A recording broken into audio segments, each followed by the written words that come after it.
जय हिंद साथियों, competition war के यूट्यूब चैनल में आपका स्वागत है। मेरा नाम है संदीप, उपस्थित हूं आपके लिए लेकर एक नई वीडियो। दोस्तों, आज की वीडियो में हम बात करेंगे ब्रिक्स समिट के बाद भारत चीन संबंधों में क्या बदलाव हुए। आप सब जानते हैं कि 22 से 24 अक्टूबर के बीच रशिया के कजान शहर के अंदर ब्रिक्स सम्मेलन आयोजित किया गया। उस सम्मेलन की सबसे बड़ी सफलता ये रही कि पुतिन, जो कि रशिया के राष्ट्रपति हैं, उन्होंने भारत और चीन का हाथ मिलवा दिया है। क्योंकि दोस्तों, 2020 के बाद से लेकर जब गलवान वैली क्लैशेस हुए भारत और चाइना के बीच, उसके बाद से लेकर आज तक लगभग 4 से 5 वर्ष बीत गए हैं। दोनों देशों ने किसी भी तरह की द्विपक्षीय वार्ता नहीं की है। हालांकि जो ट्रेड है इन दोनों का वो जरूर चलता रहा है। तो अब भारत और चीन संबंधों में क्या बदलाव होने वाले हैं, और आप लोग सभी मीडिया चैनल्स के माध्यम से तमाम सुन चुके होंगे कि चीन और भारत अब दोनों बॉर्डर के ऊपर 2020 की स्थिति के हिसाब से जाने वाले हैं। यानी कि अब जो एक दूसरे की टेरिटरी के अंदर उन्होंने सैन्य चौकियां बनाई थी और पेट्रोलिंग नहीं हो रही थी, उसको फिर से बहाल किया जाएगा और पेट्रोलिंग फिर से शुरू हो जाएगी। ठीक है, तो इस वीडियो के अंदर इन्हीं सब मुद्दों पर आपसे चर्चा करूंगा। यदि आप चैनल पर नए हो तो सबसे पहले आप चैनल को सब्सक्राइब करके बेल आइकन को हिट कर दो, ताकि आने वाली जो वीडियोस हैं उनके नोटिफिकेशंस आपसे मिस नहीं होने चाहिए। साथ ही वीडियो के डिस्क्रिप्शन जो है उसको जरूर चेक कर लीजिएगा। और साथ ही इस वीडियो के अंत में हम बात करेंगे कि भारत और चीन कैसे एक बड़ी आर्थिक शक्ति बन गए हैं, और एक बड़ी आर्थिक शक्ति के रूप में पूरी दुनिया में इन लोगों को अपना कद बनाए रखने के लिए एक दूसरे के साथ बॉर्डर क्लैशेस जो है वो उसको जरूर सुलझाने होंगे। ठीक है, कई मुद्दों पर हम विस्तार पूर्वक आपसे बात करने वाले हैं। तो चलिए आइए शुरू करते हैं आज का डिस्कशन। की शुरुआत सबसे पहले एक न्यूज़पेपर की कटिंग के माध्यम से करेंगे, जो कि आपको स्क्रीन पर दिख रहा है। ये दैनिक जागरण के राष्ट्रीय संस्करण न्यूज़पेपर की कटिंग है, जिसमें आपको स्पष्ट लिखा हुआ दिख रहा है कि देपसांग डेमचोक में भारत चीन ने पीछे हटाए सैनिक, अब शुरू होगी पेट्रोलिंग। ठीक है, पूर्वी लद्दाख के मोर्चे पर आज दोनों देशों के सैनिकों के बीच होगा मिठाइयों का आदान प्रदान। यानी कि ये कल की खबर है।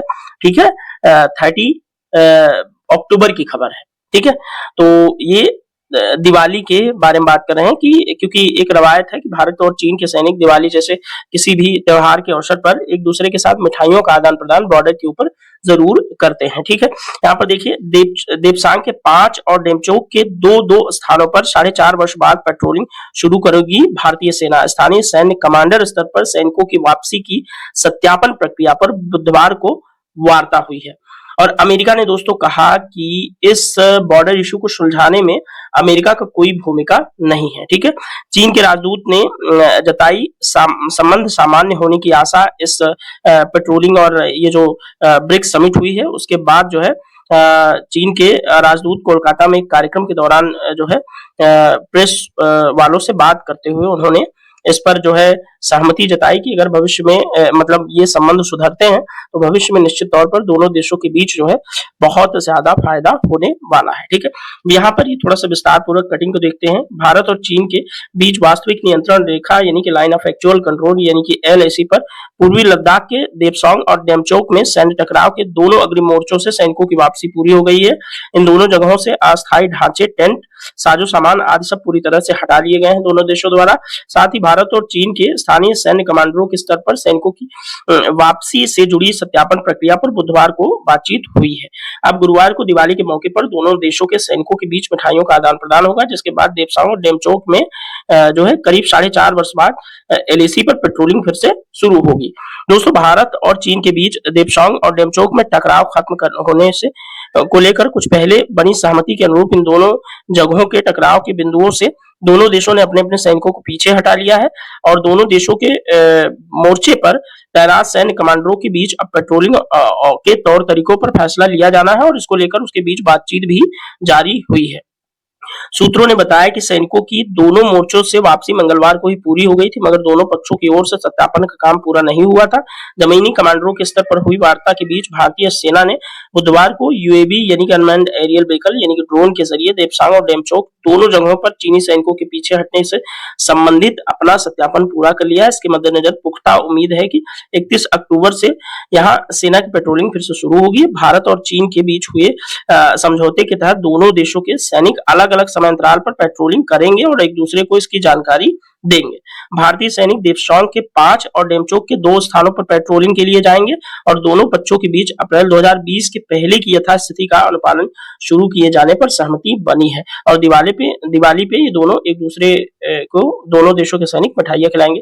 देखिए अप्रैल 2020 के अंदर गलवान घाटी में, जो कि जो है लद्दाख के अंदर पड़ती है, वहां पर दोनों देशों के बीच जो है बहुत ज्यादा हिंसक झड़प हो गई थी, जिसमें भारत के 20 से 25 सैनिक और चीन के, हालांकि चीन ने उस समय रिवील नहीं किया था, लेकिन बाद में कुछ सैटेलाइट इमेजेस के माध्यम से पता चला था कि गलवान वैली क्लैश के अंदर, गलवान झड़प के अंदर भारत के अगर 20 से 25 सैनिक शहीद हुए थे, तो चीन के तकरीबन 55 से 60 सैनिक शहीद होने की खबर थी। लेकिन चीन चूंकि मतलब वहां का मीडिया स्वतंत्र नहीं है, इसलिए रियल टाइम जो डेटाज होते हैं वो आ नहीं पाते। लेकिन फिर भी अमेरिका के सैटेलाइट इतने मतलब एक्यूरेट हैं कि वहां पर सैटेलाइट की तस्वीरों से अमेरिका ने जरूर बताया था कि चाइना के इस क्लैश में तकरीबन 55 से 60 सैनिक हताहत हुए थे, जिनको जान माल का नुकसान हुआ था।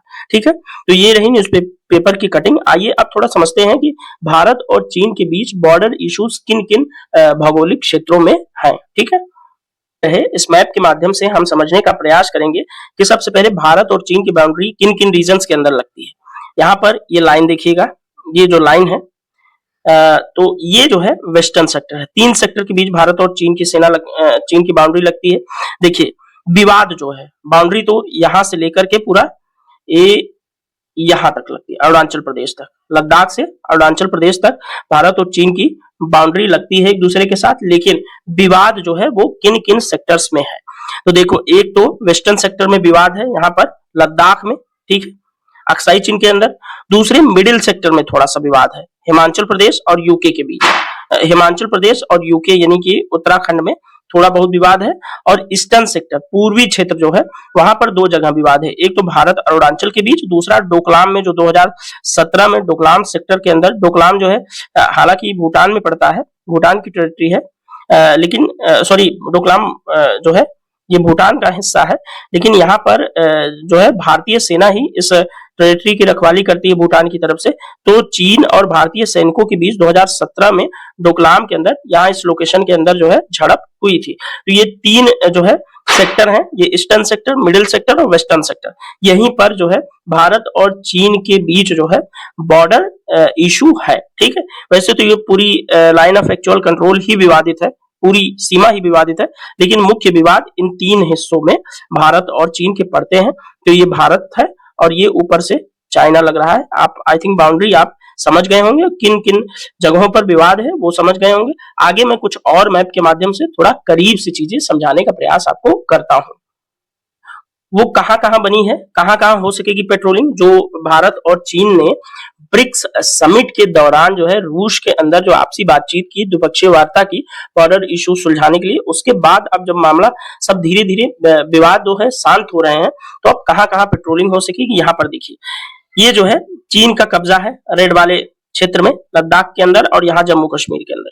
ठीक है, और ये वाला हिस्सा जो है पीओके पड़ता है, पाक ऑक्यूपाइड कश्मीर, पाकिस्तान अधिकृत कश्मीर। ठीक है, और ये जो है, जो गहरा येलो है, ये इंडिया का हिस्सा है।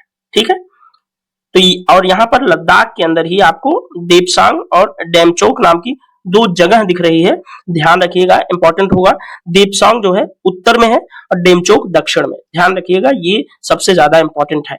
देपसांग के अंदर पेट्रोलिंग पॉइंट कौन कौन से हैं? 10 है, 11 है, 11A है, 12 है और 13 है। और डेमचोक के अंदर पेट्रोलिंग पॉइंट कौन कौन से हैं? 14, 15 और 17, ये पेट्रोलिंग पॉइंट जो है डेमचोक के अंदर है। तो ये याद रखिएगा, थोड़ा सा मैप ध्यान से आप समझिएगा। अब यहाँ पर देखिए सेकंड मैप के अंदर आपको दिखेगा वही सारी चीजें, रेड वाला चीन का कब्जा है।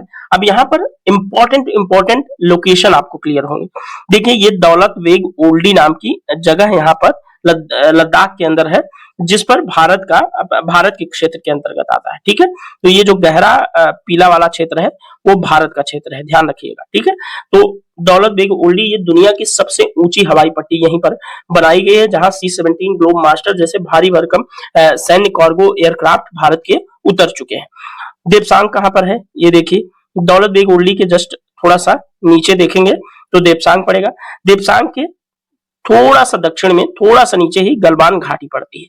और उसके बाद गलवान घाटी के और नीचे जाएंगे दक्षिण में तो आपको हॉट स्प्रिंग पड़ेगी, और हॉट स्प्रिंग के दक्षिण में पड़ेगा आपका पेंगोंग सो झील, ठीक है। और पेंगोंग सो के दक्षिण में आपको पड़ेगा डेमचौक।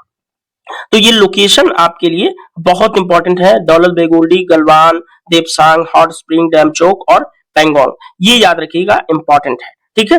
और 2022 में इन जगहों पर सेनाएं हटी थी, यहाँ पर दौलत बेग ओल्डी में और गलवान में, पेंगोंग में, हॉट स्प्रिंग में। लेकिन अब 2024 में इन जगहों से सेनाएं हट रही हैं, कहाँ कहाँ, देपसांग से और डेमचौक से, यहाँ पर और देपसांग से, यहाँ पर देपसांग से और डेमचौक से, ये याद रखिएगा, इंपॉर्टेंट है, ठीक है। ये पूरा मैप आपके लिए बहुत ज्यादा इंपॉर्टेंस रखता है। विदेश मंत्री श्री एस जयशंकर साहब का एक बयान है इस इशू के ऊपर कि चीन बॉर्डर पर सेना की पेट्रोलिंग को रोका जा रहा था। हम पिछले 2 सालों से इसी मुद्दे को हल करने की कोशिश में लगे थे। अब पेट्रोलिंग पर सहमति बन गई है, जैसे पहले हुआ करती थी। ये भारत के विदेश मंत्री जी का बयान है, जो अपने आप में काफी ज्यादा महत्वपूर्ण है। भारत और चीन संबंधों के बारे में कुछ समझिएगा। एक छोटा सा टेक्स्ट है, उसके माध्यम से आप बहुत कुछ समझ पाएंगे। देखिए, कजान में ब्रिक्स शिखर सम्मेलन में प्रधानमंत्री मोदी और शी जिनपिंग के बीच 5 वर्ष बाद द्विपक्षीय वार्ता तभी संभव हुई जब चीन सीमा पर अप्रैल 2020 से पहले की स्थिति बहाल करने पर सहमत हुआ। तो भारत ने दबाव बनाया कि 2020 वाली जो स्थिति है, जब बहाल होगी तभी हम वार्ता करेंगे। करीब 4 वर्ष बाद से 4 वर्ष से वास्तविक नियंत्रण रेखा पर जारी तनाव और गतिरोध के बीच भारत लगातार यह कहता रहा कि चीन ने सीमा पर स्थिति बदलने का एक तरफा प्रयास किया। ऐसे में तनाव को खत्म करने और हालात सामान्य बनाने के लिए जरूरी है कि दोनों देशों की सेनाएं टकराव से पहले की स्थिति में वापस चली जाए।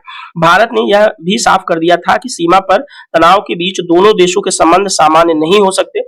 संबंधों में सुधार की ताजा कोशिशों के बावजूद चीन के पूर्व अतिक्रमणकारी रवैये को देखते हुए आगे भी उसकी मंशा पर शक की गुंजाइश बनी रहेगी। ऐसे में वर्तमान वैश्विक परिदृश्य में चीन और भारत के संबंधों की दिशा और इसके संभावित भू राजनीतिक आर्थिक प्रभावों की पड़ताल एक अहम मुद्दा जरूर रहेगा। तो देखिए, चीन मान तो गया है, लेकिन यहाँ इस लेख के कहने का मतलब ये है कि चीन का जो रवैया रहा है वो हमेशा ऐसा रहा है कि वो अपनी बातों से तुरंत हट जाता है।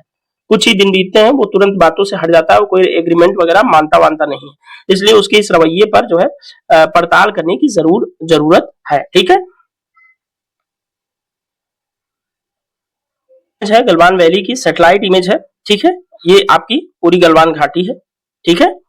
गलवान वैली के अंदर ये चीन का इलाका है, ये भारत का इलाका है, ठीक है। यहीं पे जो है बॉर्डर क्लैशेस हुए थे इसी के अंदर। ये वाली देखिए तस्वीर, ये दोनों देशों के सैनिक आमने सामने थे। ये भारत के सैनिक, उधर से चीन वाले, ठीक है। तो यहाँ पर ये सैटेलाइट की इमेज है, बड़ी मुश्किल से मिली है, इसलिए मैंने सोचा इसको शामिल करना जो है जरूरी है, जिससे बात आपको समझ आए, ठीक है। चीन के सैन्य ठिकाने यहाँ तक बन गए थे, ठीक है। 1914 में तय हुई थी मैकमोहन लाइन। भारत इसे सीमा मानता है। भारत और चीन के बीच जो सीमा रेखा है उसको मैकमोहन लाइन के नाम से जानते हैं। और ये वाला मैप मैं आपको समझा चुका हूं किन किन सेक्टर्स में भारत और चीन के बीच विवाद है। तो वेस्टर्न सेक्टर, मिडिल सेक्टर और ईस्टर्न सेक्टर, यहाँ पर विवाद है। अरुणाचल प्रदेश के अंदर सेंट्रल सेक्टर में और वेस्टर्न सेक्टर में लद्दाख के ऊपर विवाद है।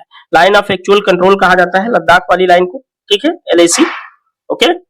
ये इंपॉर्टेंट है, ध्यान रखिए। यहाँ पर भारत चीन की बॉर्डर की कहानी सुनेंगे तो वही सेम बातें हैं, कोई खास वो नहीं है, इसलिए मैं समझाना उचित नहीं समझता। यहाँ पर ये जरूर है कि मैप को आप थोड़ा थोड़ा वीडियो पॉज कर दिया करिए, थोड़ा थोड़ा रोक करके मैप को समझते हुए ही आगे बढ़िएगा, ठीक है दोस्तों। यहाँ पर ये मैप भी बहुत इंपॉर्टेंट है कि इश्यूज जो है जनरेट कहाँ से होते हैं। तो चीन और पाकिस्तान के कब्जे में भारत की कितनी जमीन है। तो देखिए, ये पाकिस्तान अधिकृत कश्मीर वाला पार्ट है। तो 78,000 वर्ग किलोमीटर जो है हमारा, जो भारत का जम्मू कश्मीर राज्य का हिस्सा है, वो पाकिस्तान के कब्जे में है, POK के नाम से। मार्च 1963 में पाकिस्तान ने चीनी सेना को 5180 वर्ग किलोमीटर जमीन जो है यहाँ पर दे दी थी। ये भारत की जमीन है, ठीक है, चीनी सैनिकों को दे दिया। ये जो है यहाँ वाला हिस्सा ये लद्दाख का ही हिस्सा है। ये 38,000 वर्ग किलोमीटर हिस्सा है, ये चीन के पास है। तो कुल मिलाकर 38 ये जोड़िए, 5180 ये जोड़िए, 78,000 ये जोड़िए, तो काफी बड़ा भूखंड भारत का जो है वो चीन के जो है पास पड़ता है, ठीक है। ये यहाँ पर जम्मू कश्मीर और लद्दाख का। हालांकि लद्दाख अब यूनियन टेरिटरी अलग है जम्मू कश्मीर से, ठीक है। एंड में मैं आप लोगों से डिस्कस करूंगा कि भारत और चीन कैसे एक बड़ी महाशक्ति बने हैं, आर्थिक महाशक्ति बने हैं, और इन लोगों को आर्थिक महाशक्ति बने रहने में कितना जरूरी है कि ये लोग अपना बॉर्डर इशू सुलझा लें।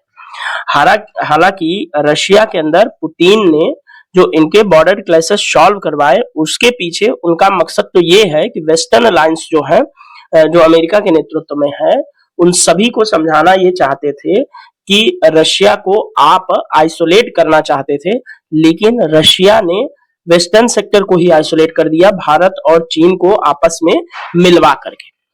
तो पुतिन तो कहीं न कहीं अपनी विदेश नीति में सफल रहे हैं, लेकिन यदि भारत और चीन एक दूसरे से आज तो ठीक ठाक सामान्य संबंध हो रहे हैं, लेकिन अब आगे कितना कंटिन्यू कर पाएंगे अपने सामान्य संबंधों को, क्योंकि भारत और चाइना का जो बॉर्डर है वो काफी ज्यादा कॉम्प्लिकेटेड है। पूरी दुनिया के अंदर ये ऐसा बॉर्डर है जो सिर्फ कागज के ऊपर खींच दिया गया है, हालांकि इनकी कोई बाउंड्री डिसाइड नहीं है, कोई फेंसिंग नहीं की गई है। वहीं अगर आप भारत और पाकिस्तान के बॉर्डर पर देखेंगे तो वहां पर बाकायदा फेंसिंग लगाई गई है तारों की।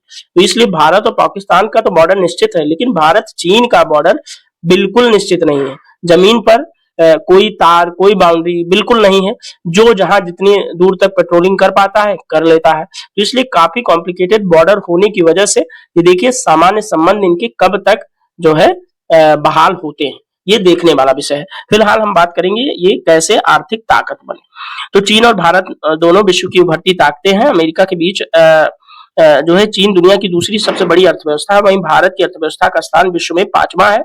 चीन पिछले कुछ दशकों से अपनी सैन्य क्षमताओं में तेजी से आधुनिकीकरण और विस्तार किया है, तेजी से अमेरिका की ताकत के करीब पहुंचने का प्रयास कर रहा है। चीन भारत भी अर्थव्यवस्था की तेज रफ्तार के साथ सेनाओं का आधुनिकीकरण कर रहा है। 1980 में भारत की प्रति व्यक्ति आय चीन की प्रति व्यक्ति आय के करीब दोगुनी थी। आज चीन की प्रति व्यक्ति आय हमसे करीब 5 गुना अधिक है। आइए जानते हैं कि 1980 के बाद चीन और भारत के आर्थिक मोर्चे पर किस तरह से दोनों आगे बढ़े हैं। अब अगर तुलना की बात करेंगे, 18.8 ट्रिलियन डॉलर की पूरी चीन की अर्थव्यवस्था है और 3.93 ट्रिलियन डॉलर ही भारत की जीडीपी है। तो भारत का के जीडीपी का आकार चीन से बहुत ज्यादा छोटा है, तकरीबन 6 गुना छोटा है हमारा जीडीपी जो है चीन के मुकाबले में। $580 थी भारत की प्रति व्यक्ति आय 1980 में और $307 ही प्रति व्यक्ति आय 1980 में चीन की थी। यानी कि 1980 में चीन की अर्थव्यवस्था हमारा आधा था और भारत जो है उसका डबल था, लेकिन आज चीन हमसे 6 गुना आगे है और हम जो है उससे 6 गुना पीछे चले गए हैं। चीन ने 1980 में अपना बाजार खोल दिया था, ठीक है, और भारत में 1991 में उदारीकरण आया, यानी कि अपना बाजार जो है हमने दुनिया के लिए 1991 में खोला। ये एक बड़ा कारण रहा दोनों देशों के बीच विकास का और अर्थव्यवस्था का इतना बड़ा गैप क्रिएट होने में, ठीक है। चीन और भारत की जीडीपी का आकार विश्व बैंक के हिसाब से देख लीजिए, आकार बहुत कम है, ठीक है, और 93% बढ़ी है भारत की जीडीपी। पिछले 10 वर्षों के दौरान भारत की जो जीडीपी है वो 93% में वृद्धि हुई है। 2014 में भारत की जीडीपी जो है 2.04 ट्रिलियन डॉलर थी, 2024 में बढ़कर ये 3.93 ट्रिलियन डॉलर हो गई। तो दुनिया की फास्टेस्ट ग्रोइंग इकोनॉमी है इंडिया की, ठीक है। वहीं चीन की जीडीपी 2014 में 10 ट्रिलियन थी और जो है 78% बढ़ी है, ठीक है, और 10 वर्ष में 95% बढ़ी है भारत की प्रति व्यक्ति आय। यहाँ पर ये वाला देख लीजिएगा। और निर्यात के मोर्चे पर जो है भारत और चीन का प्रदर्शन कैसा है, तो निर्यात निश्चित है भारत से बहुत अधिक है चीन का। तो चीन दुनिया का सबसे बड़ा निर्यातक देश है। 2023 में चीन ने जो है 3.5 ट्रिलियन डॉलर की वस्तुओं और सेवाओं का निर्यात किया। वैश्विक निर्यात में चीन की हिस्सेदारी है 14% और भारत की देख लीजिए 1% भी नहीं, यानी कि 0.78 ट्रिलियन डॉलर के निर्यात के साथ विश्व का 10वां सबसे बड़ा निर्यातक है भारत। और भारत को कम से कम मिनिमम तीसरा चौथा तो बनना ही पड़ेगा। अगर चीन का मुकाबला आपको करना है तो भारत को कम से कम तीसरा या चौथा बड़ा निर्यातक देश बनना पड़ेगा। वो चाहे डिफेंस सेक्टर में हो, चाहे गुड्स एंड सर्विसेज में हो, आपको निर्यातक जरूर बनना पड़ेगा। क्योंकि आयात अगर आपका अधिक है किसी अर्थव्यवस्था का तो वह अर्थव्यवस्था अच्छी नहीं मानी जाती जब तक आपका निर्यात ज्यादा नहीं होता। चीन इतना बड़ी आर्थिक महाशक्ति इसलिए बन पाया है क्योंकि चीन का जो विनिर्माण क्षेत्र है वो बहुत ज्यादा है। दुनिया में सबसे बड़ा विनिर्माण क्षेत्र जो है चीन का ही है, इसलिए वो अपने जीडीपी को आगे ले जा पाए। देखिए दोस्तों, किसी भी देश के पास अगर पैसा अधिक होगा तो पावर भी अधिक होगी, हथियार भी अधिक होगा, तो दुनिया में उसकी बातें भी अधिक अच्छे तरीके से सुनी जाएंगी। आज पूरी दुनिया के देश भारत के साथ व्यापार अच्छा करना चाहते हैं, भारत के साथ संबंध अच्छा करना चाहते हैं। इसका सबसे बड़ा रीजन है कि सबसे बड़ी जो है दुनिया की आबादी और ऊपर से जो है ग्रो कर रही है फास्ट फास्ट तेज गति से, इसलिए ये मिले जुले कारण है जो भारत के साथ सब अपना संबंध बेहतर करना चाहते हैं। तो इस वीडियो में इतना ही, मिलेंगे नेक्स्ट वीडियो में, तब तक के लिए जो है आप अच्छे से वीडियो देखते रहिए। वीडियो अच्छा लगा हो तो लाइक और शेयर जरूर कीजिएगा। और दोस्तों मिलेंगे नेक्स्ट वीडियो में। Thank you so much, bye bye, जय हिंद, भारत माता की जय।